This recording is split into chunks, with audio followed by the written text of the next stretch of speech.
దేవునికి మహిమ కలుగును గాక. దేవుని నామంలో మీ అందరికీ శుభవందనాలు. అందరూ బాగున్నారండి? ఉదయకాల సమయంలో ఈ రీతిగా మిమ్మల్ని పలకరించడం దేవుడు మనకి ఇచ్చిన భాగ్యం. అందరిని బట్టి నేను దేవుని స్తుతిస్తూ ఉన్నాను. ఈరోజు చక్కగా మనందరం కుటుంబ ఆశీర్వాద పండుగలో పాల్గొని దేవుని ఆరాధించి దైవ దీవెనలు పొందే రోజు.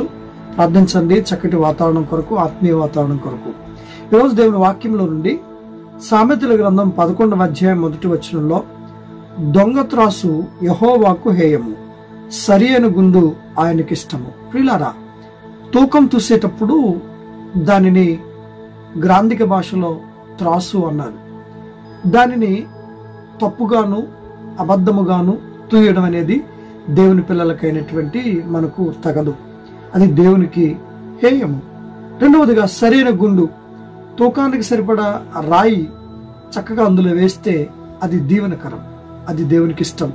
కనుక దేవుని పిల్లలైన మనం ఎవరికైనా ఇచ్చేటప్పుడైనా, ఎవరి దగ్గర తీసుకునేటప్పుడైనా చక్కటి కొలతతో తూకంతో తీసుకోవడం అది దేవుని పిల్లలని మనకి ఆశీర్వాదం. కనుక దొంగ త్రాసు అనేటువంటిది దేవుని పిల్లలైన మన జీవితంలో లేకుండా సరైన తూకము, సరైన గుండుతో ఎలాగైతే తూస్తే సంతోషిస్తారో అది చేసి దేవుని ఆశీర్వాదం పొందుకుందాం, దేవుని యొక్క అభివృద్ధిని పొందుకుందాం.